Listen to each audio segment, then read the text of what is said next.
தமிழ் நண்பர்கள் அனைவருக்கும் வணக்கம். அக்னி சிறகு சேனல் சார்பாக இந்த வீடியோவுக்கு உங்களை அன்புடன் வரவேற்பது நான் உங்கள் கௌசி.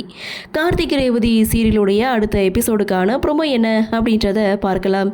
ரேவதியுடைய பர்ஸ், ஃபோன் இது ரெண்டுமே திருடு போகுது. அதை கார்த்தி மீட்டு கொண்டு வந்து ரேவதி கிட்டே கொடுக்குறாங்க. அதனால தான் லேட் ஆகிடுச்சு, போலீஸ் ஸ்டேஷனுக்கு போயிட்டு வரேன் அப்படின்னு சொல்லி தான் இங்கே கார்த்தி கொண்டு வந்து ரேவதி கிட்டே கொடுக்குறாங்க. பரவாயில்ல, இந்த விஷயத்துலாவது நீ பொறுப்பாக நடந்துக்கிற, சந்தோஷம், கிளம்பு அப்படின்றாங்க. என்னது கிளம்பா, எங்கே போக அப்படின்னு சொல்லி கார்த்திக் கேட்கும்போது, உங்கூடலாம் என்னால் ஒரே ரூம்லலாம் இருக்க முடியாது, நீ வேற ஒரு ரூமை பார்த்து போ அப்படின்னு ரேவதி கார்த்திகிட்ட சொல்ல, கார்த்தி சொல்கிறாங்க அங்கே வேறு ரூம் இல்லை, இன்றைக்கி ஒரு நாள் மட்டும் அட்ஜஸ்ட் பண்ணிக்கோ, நான் இந்த சோபாவில் படுத்துக்கிறேன், நீ பெட்டில் படுத்துக்க அப்படின்னு கார்த்தி சொல்ல, பிடிக்காத ஒருத்தர் கூடலாம் ஒரே ரூமில் என்னால் இருக்க முடியாதுன்னு ரேவதி ரொம்ப ஸ்ட்ரிக்டாக சொல்ல, எனக்கும் புரியுது உனக்கு என்ன பிடிக்காது, அதனால் பிடிக்காதவங்க கூட ஒரே ரூமில் இருக்கிறது கஷ்டம்தான், அது எனக்கும் தெரியும், இருந்தாலும் வேறு வழி இல்லை, கொஞ்சம் அட்ஜஸ்ட் பண்ணிக்கோ அப்படின்னு கார்த்தி சொல்ல, சரி ஓகே பரவாயில்ல தங்கிக்கோன்னு இங்கே ரேவதி சொல்ல கார்த்தி சோபாவில் படுக்கிறாங்க. இதோட இந்த ப்ரோமோவையும் முடிக்கிறாங்க.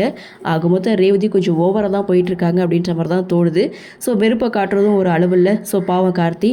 ஸோ அடுத்து என்ன நடக்குது, என்ன மாதிரி இன்னும் சுவாரஸ்யத்தோடு கதைகளை நகர்வை கொண்டு வராங்க அப்படின்றத நாமளும் பொறுத்திருந்து பார்க்கலாம்.